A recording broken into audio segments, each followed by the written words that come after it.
Hi, I'm Kenneth WAJDA. I'm a professional photographer here in Colorado. Welcome to another one of my photography talks. So today I'm going to talk about places. Places to go to make photographs. So where do you go when you say, I think I'm going to take some photographs today? What is your destination? Like, for me, I could go to a lake. And maybe I'll find some people fishing, or maybe I'll find some people out enjoying the sunshine, and I'll enjoy some of the specular highlights bouncing off of that water if I shoot backlit.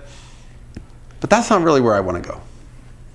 Or you could go out to the mountains and you could go out and find a field of wildflowers and some wildlife and kind of stake out early morning, pre-sunrise, great skies.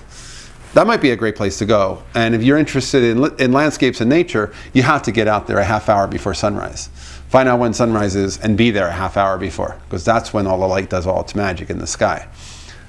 But that's not where I go either, because I'm a people guy. I want to photograph people, and I want to photograph either in studio, and I'll work out studio shoots with people. That's a big draw for me. But then also down to Boulder to the Pearl Street Mall, or down to Denver to the 16th Street Mall, or to any other town that I'm not familiar with, so that I can see something with fresh eyes. Because I'm familiar with Denver, I'm familiar with Boulder, I'm not so familiar with Fort Collins that I know all of the parts of it. And to me, the easiest time and way to make street photography is when there's a lot of people around. When you are just a small part of a large group of people out doing their thing. You know, in my town, if I walk down the street and do street photography in my town, not only does everybody know me, but the other person on the street will be staring at me going, what are you doing? Because there's only two of us out there.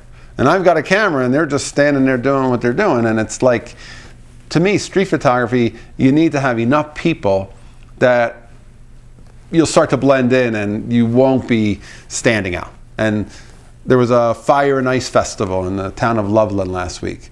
And I went up there and I took a camera, and that was the kind of place. There's enough people.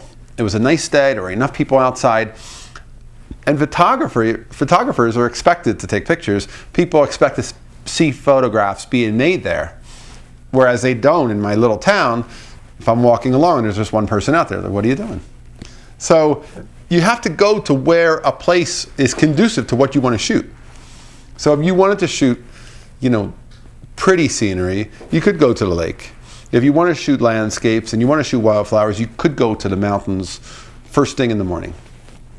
If you want to shoot people, find a place where the people are concentrated, and a little bit of a extra concentration helps us to disappear a little bit and to be able to walk around and watch for things. We have that eye that we look for things that other people may miss.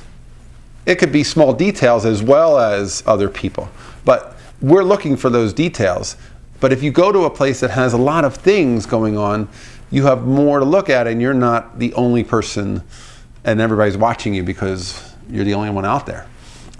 A good group of people helps me make good street photographs. And for me, personalities and people, they're more accessible when there's enough people around that I'm not the only person out there and I have a camera and they're wondering what I'm doing. So where do you go? If you had to choose right now to leave your house or leave your work, go and take photographs somewhere, where are you headed? Put those in the comments below and we'll talk again tomorrow. If you're enjoying these, hit the subscribe button. If you can support me on Patreon, please do. Thanks so much for watching.